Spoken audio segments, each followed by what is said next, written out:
दोस्तों, जहां हम रहते हैं, अगर हम उसके आसपास देखें तो हम ऐसी बिल्डिंग्स को देख सकते हैं जिसके सामने हम बौने लगते हैं। वैसे ही जब हम पृथ्वी के आसपास के ग्रहों को देखते हैं तो ये बहुत ही ज्यादा विशालकाय हैं। जैसे हमारे सोलर सिस्टम का सबसे बड़ा ग्रह, ये इतना विशालकाय है कि इसके अंदर 1300 पृथ्वी आराम से समा सकती है। और अगर हम अपने सन की बात करें तो इसके सामने तो हमारा पूरा सोलर सिस्टम ही एक चींटी की तरह लगता है। और यहां केवल साइज की बात नहीं है, हमारे पूरे सोलर सिस्टम के मास का 99.8% हमारे सूर्य के पास है। ये इतना ज्यादा विशाल है कि सूर्य के अंदर 13 लाख पृथ्वी समा सकती है।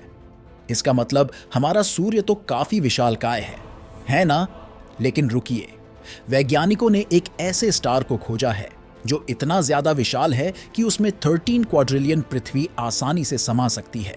तो चलिए, आज के वीडियो में हम जानेंगे यूनिवर्स में खोजे गए ऐसे विशालकाय ऑब्जेक्ट्स और स्ट्रक्चर्स के बारे में जो आपके होश उड़ा देंगे। तो इस वीडियो को पूरा जरूर देखिए, क्योंकि ये वीडियो ब्रह्मांड के बारे में आपकी सोच को बदलकर रख देने वाला है। तो ऐसी और इंटरेस्टिंग वीडियोस के लिए वीडियो को लाइक शेयर करके चैनल को सब्सक्राइब कर लें। हमारे पहले ऑब्जेक्ट तक पहुंचने के लिए हमें पृथ्वी से 468 प्रकाश वर्ष दूर जाना होगा, एक ऐसे ग्रह पर जो अब तक का खोजा गया सबसे बड़ा ग्रह है, जिसका नाम है ROX 42 BB। और यहां जैसा कि आप देख रहे हैं कि ये प्लैनेट भी जुपिटर की तरह ही गैस जायंट है, लेकिन इसका रेडियस जुपिटर के रेडियस से 2.5 गुना ज्यादा है और इसका मास जुपिटर से 9 गुना ज्यादा है। मतलब ये है कि 9 जुपिटर के बराबर का मैटर इसमें समा सकता है, या कहें 11,700 पृथ्वी इसमें आसानी से समा सकती है। और कमाल की बात यह है कि इस प्लैनेट को हम डायरेक्टली देख चुके हैं। जब पहली बार 2013 में एक फोटो ली गई जिसमें अपने स्टार को ऑर्बिट करता ये प्लैनेट हमें यहाँ रेड कलर में दिखाई दे रहा है। रॉक्स 42 BB प्लैनेट इतना विशालकाय है कि ये उस बाउंड्री में आता है कि क्या ये एक प्लैनेट है या फिर एक फेल्ड स्टार, जिसे ब्राउन ड्वार्फ के नाम से भी जाना जाता है। ये ऐसे स्टार्स होते हैं जिनमें इतना मास नहीं होता कि इनमें न्यूक्लियर फ्यूजन शुरू हो सके। लेकिन ऐसा कोई ऑब्जेक्ट प्लैनेट है या ब्राउन ड्वार्फ, ये कैसे पता चलेगा? देखिए, अगर इस तरह के ऑब्जेक्ट का मास हमारे जुपिटर के मास के 13 गुने से कम हो तो वो एक प्लैनेट होता है, और अगर उसका मास जुपिटर के मास के 13 से 80 गुने के बीच हो तो वो एक ब्राउन ड्वार्फ होगा। और जुपिटर के 80 गुने से ज्यादा मास वाला ऑब्जेक्ट एक स्टार होगा जिसमें न्यूक्लियर फ्यूजन स्टार्ट हो जाता है। लेकिन यहां रॉक्स 42 BB का मास जुपिटर के मास के 9 गुने के बराबर है। इसका मतलब ये है कि ये एक विशालकाय प्लैनेट है, लेकिन जिसके बारे में अब हम आपको बताने वाले हैं उसके सामने तो रॉक्स 42 BB भी कुछ नहीं है। चलिए अपनी इस यात्रा को नेक्स्ट लेवल पर लेकर चलते हैं, और चलते हैं 1,60,000 प्रकाश वर्ष दूर एक पड़ोसी सैटेलाइट गैलेक्सी में जिसका नाम है लार्ज मैजेलेनिक क्लाउड। यहां है कुछ सबसे बड़े स्टार्स में से एक WOHG 64। इसका रेडियस हमारे सूर्य के रेडियस का 1040 गुना ज्यादा है।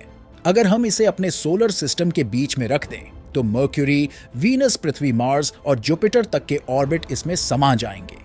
इस तरह के स्टार्स में होता यह है कि इनका फ्यूल खत्म हो जाता है और इनकी बाहरी लेयर एक्सपैंड होने लगती है और ये इतने विशालकाय बन जाते हैं। ये है एक रेड जायंट, और जैसा कि आप देख सकते हैं कि इसकी पावरफुल ग्रेविटेशनल फोर्स के कारण ये डिस्टॉर्ट हो जाते हैं, जिससे इनका शेप एक गोले की जगह विशाल बादल की तरह दिखाई देता है। अब आप सोच रहे होंगे कि इतना विशाल होने के कारण ये स्टार काफी पुराना होगा, लेकिन WOHG 64 केवल कुछ लाख साल ही पुराना है, जबकि हमारा सन लगभग 5 अरब साल पुराना है। WOHG 64 अपने स्टेलर एवोल्यूशन के अगले स्टेज में है। आगे इसमें ग्रेविटी की पावर जीत जाएगी और इसका पूरा मैटर इसके कोर में कोलैप्स हो जाएगा, जिससे ये एक न्यूट्रॉन स्टार या फिर एक ब्लैक होल में बदल जाएगा। भले ही ये बहुत ही विशालकाय स्टार हो, लेकिन अगले ऑब्जेक्ट के सामने ये एक चींटी से भी छोटा है। उस ऑब्जेक्ट तक पहुंचने के लिए हमें जाना होगा 8.61 बिलियन प्रकाश वर्ष दूर, अब तक के खोजे गए सबसे मैसिव गैलेक्सी क्लस्टर में, जिसका नाम है फीनिक्स क्लस्टर। यहां मौजूद है अब तक का खोजा गया सबसे विशालकाय ब्लैक होल। इसका नाम है फीनिक्स A। ये इतना विशालकाय है कि इसके सामने तो सुपरमैसिव ब्लैक होल भी छोटे लगते हैं। और कुछ मॉडल से पता चला है कि इस ब्लैक होल का मास 100 अरब सूर्यों के मास के बराबर है, यानी 100 अरब सूर्य इसमें आसानी से समा सकते हैं, या कहें इतनी पृथ्वी इसमें आसानी से समा सकती है। और ये ब्लैक होल हमारी मिल्की वे गैलेक्सी के केंद्र में मौजूद सैगिटारियस ए स्टार से 25,000 गुना ज्यादा बड़ा है, और इसका मास पूरी ट्रायंगुलम गैलेक्सी के मास से भी ज्यादा है, लगभग 4 गुना ज्यादा। और अगर हम इस विशालकाय ब्लैक होल को अपने सोलर सिस्टम के बीच में रख दें, तो ये सभी प्लैनेट, काइपर बेल्ट और ऑर्ट क्लाउड, इन सबको अपने अंदर समा लेगा। और तो और अगर आप लाइट की स्पीड से इसका एक चक्कर लगाएं, तो इसमें आपको 71 दिन और 14 घंटों का समय लगेगा। लेकिन ये ऑब्जेक्ट इतने विशाल क्यों बन जाते हैं, ये अब भी एक मिस्ट्री है। हो सकता है कई छोटे ब्लैक होल के मर्ज होने से एक विशालकाय ब्लैक होल का निर्माण होता हो, और ये ही नहीं, ये अब भी ग्रो होता जा रहा है, और ये हर साल 60 मिलियन सन के बराबर मास को अब्जॉर्ब करता जा रहा है। और ये है हमारे ऑब्जर्वेबल यूनिवर्स में मिला सबसे विशालकाय सिंगल ऑब्जेक्ट। चलिए अब चलते हैं अपने पड़ोस की गैलेक्सी लार्ज मैजेलेनिक क्लाउड में, क्योंकि यहां हमें मिल सकता है अब तक का सबसे विशाल नेबुला। नेबुला अंतरिक्ष में वो जगह होती है जहां तारों का जन्म होता है। ये है टरंटुला नेबुला, एक स्टेलर नर्सरी जहां है धूल और गैस के बादल जो 600 प्रकाश वर्ष से भी ज्यादा दूरी तक फैले हुए हैं। ये इतना विशाल है कि अगर ये हमसे ओरियन नेबुला के जितना दूर होता तो हम इसे दिन में ही आसानी से देख सकते, और हमारे आसमान के एक चौथाई भाग को ये नेबुला कवर किए होता। और आप देख सकते हैं कि इस रीजन में बहुत से बड़े और चमकीले स्टार्स का क्लस्टर है, और ये स्टार्स बहुत ही यंग है, इनकी उम्र कुछ मिलियन साल ही है। और यहाँ कुछ मैसिव स्टार्स हैं जिसमें से हर एक का मास हमारे सूर्य के मास के 100 गुना के बराबर है। और इन्हीं स्टार्स के अल्ट्रावायलेट लाइट रिलीज करने के कारण टेलीस्कोप से देखने पर हमें यहाँ डस्टी फिलामेंट्स का स्ट्रक्चर दिखाई देता है। इसी के कारण ही इस नेबुला का नाम टरंटुला नेबुला पड़ा है।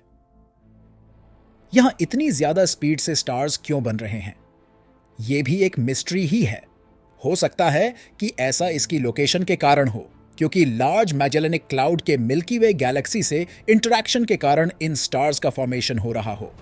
तो अब चलते हैं अगली लोकेशन की तरफ, और चलते हैं ऑब्जर्वेबल यूनिवर्स की सबसे विशाल गैलेक्सी की तरफ। हमसे 654 मिलियन प्रकाश वर्ष दूर ये है ESO 38376। ये है बहुत ही ज्यादा चमकदार सुपरजेंट एलिप्टिकल गैलेक्सी, जिसका डायमीटर है लगभग 17,60,000 प्रकाश वर्ष। ये हमारी मिल्की वे गैलेक्सी के डायमीटर से 20 गुना ज्यादा है, और पहले खोजी गई सबसे बड़ी गैलेक्सी IC1101 से 3.5 गुना बड़ी है। ये विशालकाय गैलेक्सी अरबों खरबों तारों से भरी हुई है।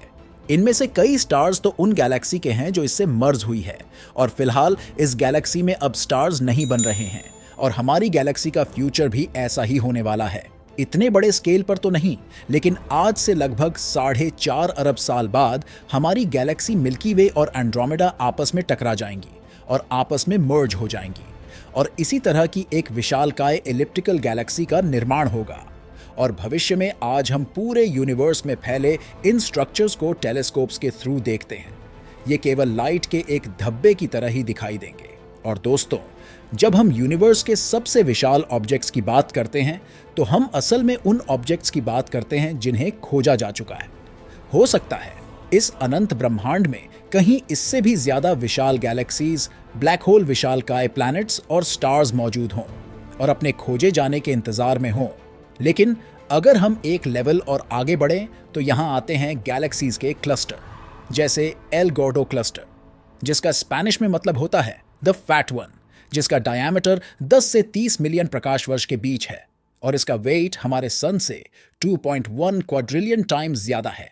यहां है ऑब्जर्वेबल यूनिवर्स की सबसे विशालकाय संरचना, जिसका नाम है the Hercules Corona Borealis Great Wall. ये है एक गैलेक्सी फिलामेंट जो 10 अरब प्रकाश वर्ष की लंबाई में फैला हुआ है। ये तो थी star, planets, galaxies, black hole और स्टार क्लस्टर्स की बात। चलिए आपको एक ऐसी विशाल जगह के बारे में बताते हैं जहां दूर दूर तक कुछ भी नहीं है, वहां केवल अंधेरा है। वो जगह है द बूट्स वॉइड। दूर अंतरिक्ष में बूट्स कॉन्स्टलेशन में एक बहुत ही विशाल गोलाकार एरिया है जिसका डायमीटर लगभग 250 मिलियन प्रकाश वर्ष का है। द बूट्स वॉइड में केवल 60 आकाश गंगाएं ही मौजूद हैं। यहाँ वॉइड का मतलब कोई ब्लैक होल नहीं है। ब्लैक होल अंतरिक्ष के विशाल और मैसिव ऑब्जेक्ट्स होते हैं और ये किसी तारे के मरने से बनते हैं और इनका ग्रेविटेशनल अट्रैक्शन फोर्स बहुत ही ज्यादा होता है और ये ब्रह्मांड के सबसे डेंस ऑब्जेक्ट्स में से एक हैं। जबकि वॉइड्स जो हैं वो अंतरिक्ष में खाली एरिया को कहा जाता है जहां कुछ भी मौजूद ना हो। द बूट्स वॉइड को यूनिवर्सिटी ऑफ मिशिगन के astronomers Robert Kirshner, Paul Schechter, Augustus Oemler Junior और स्टीवन शेक्टमैन ने साल 1981 में खोजा था। पृथ्वी से लगभग 700 प्रकाश वर्ष दूर बूट्स कॉन्स्टलेशन में मौजूद होने के कारण इस वॉइड को द बूट्स वॉइड नाम दिया गया। रिसर्चर्स इस मिस्टीरियस जगह की खोज तब की जब वो गैलेक्टिक रेडशिफ्ट की स्टडी कर रहे थे। रेडशिफ्ट गैलेक्सीज की दूरी को मेजर करने का एक मेथड है। जब कोई ऑब्जेक्ट ऑब्जर्वर के करीब आ रहा होता है तब स्पेक्ट्रम ब्लू कलर की तरफ शिफ्ट होता है और अगर कोई ऑब्जेक्ट ऑब्जर्वर से दूर जा रहा हो तब स्पेक्ट्रम रेड कलर की तरफ शिफ्ट होता है। इस तरह से पृथ्वी से गैलेक्सीज के बीच के डिस्टेंस को मेजर किया जाता है। अब क्योंकि हमारा ब्रह्मांड फैल रहा है तो दूर मौजूद गैलेक्सीज जो ज्यादा स्पीड से दूर जा रही है उनकी दूरी मेजर करने के लिए रेड शिफ्ट का यूज किया जाता है। कृष्णर और उनकी टीम ने इसी का फायदा उठाते हुए यूनिवर्स का 3D मैप तैयार किया और तब उन्होंने कुछ अजीब नोटिस किया। एक खाली जगह जहां हजारों गैलेक्सीज को होना चाहिए था वहां कोई भी गैलेक्सी नहीं थी। पर फिर वैज्ञानिकों को बूट्स वॉइड में कुछ छोटी गैलेक्सीज को खोजा और कुल मिलकर यहां 60 गैलेक्सीज को खोजा गया। यहां ऐसा क्यों है, इसके बारे में अब तक हमारे पास कोई ठोस जानकारी नहीं है। तो दोस्तों, इस वीडियो में बस इतना ही। ये वीडियो आपको कैसी लगी कमेंट करके बताएं और वीडियो को लाइक शेयर करना ना भूलें। और अगर आप इस चैनल पर नए हैं तो चैनल को सब्सक्राइब करके बेल आइकॉन पर क्लिक करें जिससे नए वीडियो के नोटिफिकेशंस आपको मिल सकें। इससे हमें इसी तरह की अंतरिक्ष विज्ञान से जुड़े वीडियो बनाने की मोटिवेशन मिलती रहे।